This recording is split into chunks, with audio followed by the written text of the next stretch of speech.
90 రోజుల కోర్సు పూర్తి చేస్తే చాలు 100% ప్లేస్మెంట్ సపోర్ట్ తో సాఫ్ట్వేర్ జాబ్ మీ సొంతం. వెంటనే కోడ్ జ్ఞాన్ డెస్టినేషన్ ని సంప్రదించండి. Welcome to Suman TV. నేను మీ సుమన్ టీవీ నాగ్. పాస్టర్ ప్రవీణ్ పగడాల గారు, ఆయన విషయంలో ఏం జరిగింది అంటే హైదరాబాద్ నుంచి రాజమండ్రి వరకు జరిగినటువంటి ఈ జర్నీలో ఏం జరిగింది? సో భిన్న అభిప్రాయాలు వ్యక్తపరుస్తూ ఉన్నారు. దీనికి సంబంధించి ఆల్రెడీ తెలుగు రాష్ట్రాల్లో ఉన్నటువంటి గవర్నమెంట్ కూడా స్పందించడం జరిగింది, పోలీస్ వారు కూడా స్పందించడం జరిగింది. సో ఈ మధ్యకాలంలో ఏం జరిగింది అనేది ఈరోజు మనతో పాటు పూర్తి వివరాలకి హైకోర్టు అడ్వకేట్ అలగర్ రవీంద్రనాథ్ గారు ఉన్నారు. అది వారి మాటలో తెలుసుకుందాం. Hello sir. హాయ్ అండి నాగరాజ్ గారు. ప్రవీణ్ పగడాల గారు, ఈయన విషయంలో జరిగింది ఏంటి సార్? అసలు అంటే హైదరాబాద్ నుంచి రాజమండ్రి వరకు జరిగినటువంటి జర్నీలో ఏమైంది?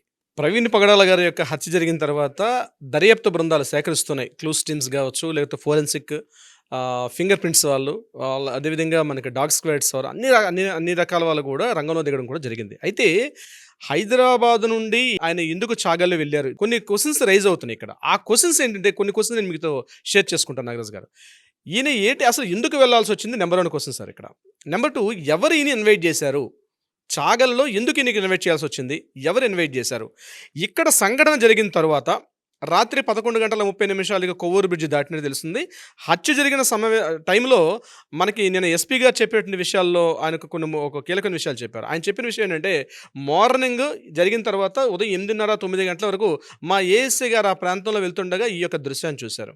ఇమీడియట్గా ఏఎస్ఐ గారు చూసిన తర్వాత విఆర్ఓ గారికి ఇన్ఫార్మ్ చేశారు. విఆర్ఓ గారికి ఎందుకు ఇన్ఫార్మ్ చేశారంటే, అనుమానాస్పద అతని వ్యక్తి ఎవరో మనకు తెలియదు కాబట్టి యాజ్ పర్ లీగల్ సిస్టమ్స్ ప్రకారం ఫస్ట్గా ఇన్ఫార్మ్ చేసింది విఆర్ఓ గారు చెప్పారు. విఆర్ఓ గారు అదేవిధంగా ఏఎస్ఐ గారు ఇద్దరు కలిసి ఆ యొక్క సంఘటన స్థలానికి వెళ్ళారు.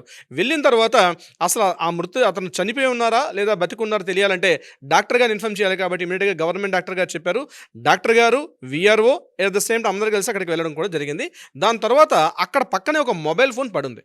ఆ మొబైల్ ఫోను అది టచ్ స్క్రీన్, ఆయన ఫింగర్ టచ్ ఉంది కాబట్టి అక్కడ విఆర్ఓ గారు, డాక్టర్ గారి యొక్క వారి నేతృత్వంలో ఆ యొక్క ఫింగర్ టచ్ని చేయడం జరిగింది. అప్పుడు ఓపెన్ చేసినప్పుడు అందులో ఫస్ట్ ఒక పేరు బయటకు వచ్చింది, రామ్మోహన్ ఆర్జేవై అని పేరుంది.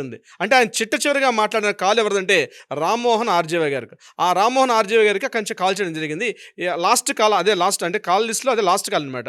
ఆయన చేస్తే ఎవరి రామ్మోహన్ ఆర్జేవై గారిని తెలిసింది ఏంటంటే, ఈయన ఎప్పుడైనా ప్రవీణ్ పగడాల గారు ముఖ్యంగా ఇలాంటి మీటింగ్స్కి రాజమండ్రి వచ్చేటప్పుడు ఈయనకి ఇక్కడ వసతి ఏర్పాటు అన్నీ కూడా ఏర్పాటు చేసేది ఈ రామ్మోహన్ ఆర్జేవై వాళ్ళ ఫ్యామిలీ వాళ్ళు. సో ఆయనకి ఇన్ఫార్మ్ చేసి ఈయన యొక్క వివరాలు అప్పుడు తెలిసింది, ఇతని పేరు ప్రవీణ్ పగడాల అని, ఇతను ఒక పాస్ట్ అనే విషయం ఆయన రివీల్ చేశారు. రామ్మోహన్ ఆర్జేవై గారు చెప్పారని చెప్పి నిన్న మనకి అందరి న్యూస్ ప్రకారం. సో వీళ్ళందరూ కలిసి ఈ విషయాన్ని అప్పుడు వెలుగులో తీసుకొచ్చారు. తర్వాత ఈయన యొక్క అభిమాన సంఘాలు, ఈయన ఎవరైతే ఉన్నారో ఈయన యొక్క అభిమానులు, ఈ దైవజనులు, ఈ యొక్క విశ్వాసులు ఎవరైతే ఉన్నారో వీళ్ళందరూ కూడా ప్లేస్కి రావడం జరిగింది. ఇది యాక్చువల్గా జరిగిన సంఘటన తర్వాత, అంటే ఎప్పుడైతే గుర్తించిన తర్వాత జరిగిన సంఘటన.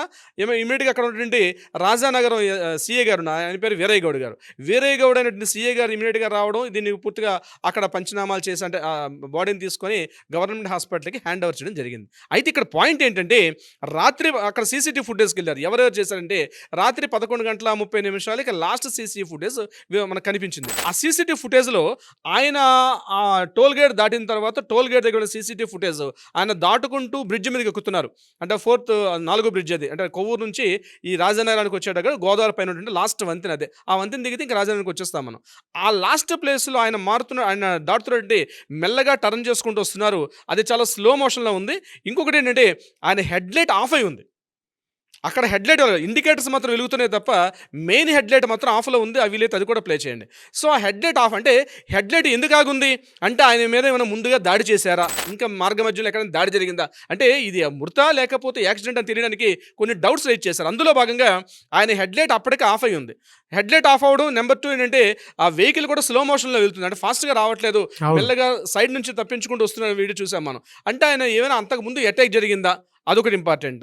మనకి తెలిసింటే రామ్మోహన్ ఆర్జేవై గారితో లాస్ట్ కాలం మాట్లాడారు. దర్యాప్తు బృందాలు వాళ్ళ యొక్క ఇన్వెస్టిగేషన్లో భాగంగా బస్ ఈయన కూడా మళ్ళీ పిలిచి మాట్లాడతారు. అంటే హైదరాబాద్ నుంచి రాజమండ్రి వస్తున్న మార్గ మధ్యలో ఎవరెవరితో మాట్లాడారు, ఎవరెవరిని మీట్ అయ్యారు, ఇవి కూడా అందులో వస్తాయి మనకి. ఇకపోతే ఈయన మీద అటాక్ జరిగింది అనడానికి దృశ్యంగా అక్కడ కొన్ని బ్యాంబూ స్టిక్స్ ఉన్నాయి, కొన్ని వెదురు బొంగులు ఉన్నాయి. వాటి మీద అక్కడక్కడ రక్తపు చారికలు అయితే కొన్ని ఉన్నాయి. అక్కడ బహుశా ఈయన మీద ఏమైనా బ్యాంబూ స్టిక్స్ అటాక్ చేశారా అన్నట్టుగా కొన్ని డౌట్స్. అంటే ఇది హత్య అని చెప్పడానికి కొన్ని ఆధారాలు కనిపిస్తున్నాయి. కానీ ఎస్పీ గారు చెప్పడం ఏంటంటే దీని మీద మనం దర్యాప్తు చేస్తున్నామని. బట్ మనకు అందరికీ నేను చూస్తున్నట్టు ఆ వీడియో ఫుటేజ్ అవన్నీ చూస్తుంటే బ్యాంబూ స్టిక్స్ అయితే కొన్ని కనిపిస్తున్నాయి. దాని మీద కూడా కొన్ని రక్తపు చారికలు కూడా ఉన్నాయి. ఏదేమైనప్పటికీ కూడా ఈ బ్రిడ్జి దగ్గర ఈయన లాస్ట్ ఫుటేజ్ 11:31 దొరికిన అక్కడ నుంచి ఈయనకి జరిగిన సమయం ఏదైతే ఉందో అది పోస్ట్ మార్టంలో ఆ టైం మెన్షన్ చేస్తుంటారు. ఏ టైంలో ఆయన లాస్ట్ బ్రీత్ తీసుకున్నారనేది పోస్ట్ మార్టం రిపోర్ట్లో వస్తుంది. ఇన్ బిట్వీన్ ఈ గ్యాప్ 6 కిలోమీటర్ల 300 మీటర్లు సుమారుగా జరిగిన సంఘటనకి ఈ 6 కిలోమీటర్ల 300 మీటర్ల డిస్టెన్స్లో ఏమి జరిగింది, ఇక్కడ ఎవరెవరిని కలిసారు, అక్కడ సీసీటీవీ ఫుటేజ్ మనకు దొరకట్లేదు. ఇక ఉన్నటువంటి ఏకైక అవకాశం ఏంటంటే మొబైల్. ఆ మొబైల్ ఫోన్లో లాస్ట్ కాల్ మాట్లాడారు. ఇక ఇది కాకుండా ఇంకెవరైనా బెదిరించే ప్రయత్నం కానీ ఇంకేమైనా కాల్స్ మాట్లాడారా, ఇది కూడా ఇంపార్టెంట్. ఇక్కడ ఈయన జరిగిన సంఘటనలో వీళ్ళు కాకుండా 2-3 ఏమైనా ఉన్నటువంటి కాలు గుర్తులు చూస్తారు. ఇక్కడ పోస్ట్ మార్టం చేసేటప్పుడు అక్కడ ఏమైనా కాలు గుర్తున్నాయా, చేతి గుర్తున్నాయా, ఫింగర్ ప్రింట్స్, ఫోరెన్సిక్ నిపుణులు అందరూ కూడా.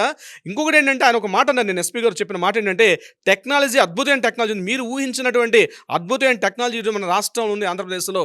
ఏ క్షణం ఏం జరిగిందో కూడా మనకు క్లియర్గా తెలుసుకోగలంటే అద్భుతమైన టెక్నాలజీ ఉంది. ఆ టెక్నాలజీ ద్వారా ఇది హత్య లేకపోతే యాక్సిడెంట్ అని మనం కన్ఫర్మ్ చేస్తామని చెప్పడం జరిగింది. నిజంగానే ఆ టెక్నాలజీ ఉంటుంది పోలీస్ డిపార్ట్మెంట్లో. చాలా మందికి మీడియా కానీ కామన్ మనకి తెలియదు. కానీ ప్రతి విషయం ఫోన్ కాల్లో ఏ క్షణం ఎవరితో మాట్లాడారు, ఏ సిగ్నల్ నుంచి వచ్చింది, ఏ టవర్ నుంచి వచ్చింది, ఎవరితో మాట్లాడారు, ఏం మాట్లాడారు, వాట్సాప్ అయినా సరే ఇటువంటిదైనా సరే క్లియర్గా తెలుస్తుంది. అక్కడ ప్రతిదీ అంటే ఇంట్రాగేషన్ చేసి అంటే ఆ యొక్క క్లూస్ టీమ్స్ కలెక్ట్ చేసేటప్పుడు ఈచ్ అండ్ ఎవ్రీ ఆ యొక్క రక్తపు చారికలు ఉన్నాయి. అది ఈయన యొక్క డిఎన్ఏ అంటే రక్తాన్ని యొక్క శాంపిల్స్ని చూస్తారు. అక్కడ అది సేమ్ డిఎన్ఏ ఉంటుందా లేకపోతే వేరే డిఎన్ఏ అంటే ఒకవేళ కొట్లాట జరిగింది అనుకోండి, ఆ కొట్లాట్లో వాళ్ళు కూడా చేతికి గాయం లేదా గాయం తేలితే ఆ ప్రతి అండ్ ఈచ్ అండ్ ఎవ్రీ యొక్క డిఎన్ఏని కూడా శాంపిల్స్ కలెక్ట్ చేస్తారు.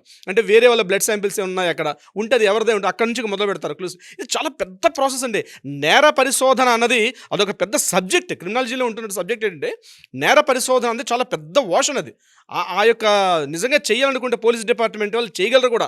అది నిజమా కాదని తేల్చి అద్భుతం టెక్నాలజీస్ వచ్చాయి. ఇంతకుముందు టెక్నాలజీ లేదు. ఈరోజు టెక్నాలజీ సహాయంతో కూడా అసలు నిజంగా జరిగిందా లేదా, అసలు ఏం అవకాశం లేకపోయినా కూడా శూన్యులోంచి కూడా పట్టుకొస్తారు మన పోలీస్ డిపార్ట్మెంట్ వాళ్ళు. అద్భుతం నిజంగా. ముఖ్యంగా వ్యవస్థ పనిచేస్తున్నటువంటి దర్యాప్తు బృందాలు కూడా అక్కడ ఉన్నటువంటి వ్యవస్థ కూడా. నేను ఎస్పీ గారిని మరొకసారి ఇప్పుడు ప్రతి వీడియోలో మనం చెప్తున్నాం, మరొక వీడియోలో కూడా అభినందించాల్సిన వస్తుంది.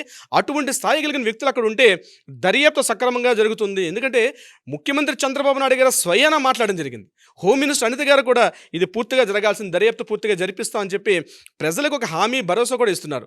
ఏదేమైనప్పుడు కూడా డౌట్ఫుల్ ఏంటంటే ఆ కొవ్వూరు బ్రిడ్జి రాత్రి 11:31 జరిగిన సంఘటన నుంచి ఈయన ఎప్పుడైతే చనిపోయారో ఈ సంఘటన మధ్యలో ఏం జరిగిందని తెలిస్తే మొత్తం యొక్క స్టోరీ అంతా కూడా వెలుగులోకి వచ్చే అవకాశం ఉంటుంది. టోటల్ ఎంత సార్? 6 కిలోమీటర్స్ ఉండొచ్చు. 6 కిలోమీటర్ల 300 మీటర్లు అని చెప్తున్నారు సార్. సో మధ్యలో ఏం జరిగింది అనేది మాత్రం సస్పీషియస్ అనమాట. అవునండి. పోలీస్ యంత్రాంగం చెప్పినటువంటి ఇన్ఫర్మేషను. సో ఇది ఈ విధంగా జరిగింది, ఉన్న సీసీ ఫుటేజ్ ప్రకారం ఉన్న ఆధారంగా ఇది జరిగింది అని చెప్పేసి రివీల్ చేయడం జరిగింది. సో వారికి కూడా స్పెషల్ థ్యాంక్స్ మనం చెప్పాలి. ఎందుకు అనంటే వెంటనే స్పందించి ఏం జరిగిందని చెప్పేసి ఇష్యూ సెన్సిటివ్ అవ్వకముందే అలాంటి వారు అప్రమత్తంగా ఉండి స్పందించడం అనేది చాలా మంచి విషయము.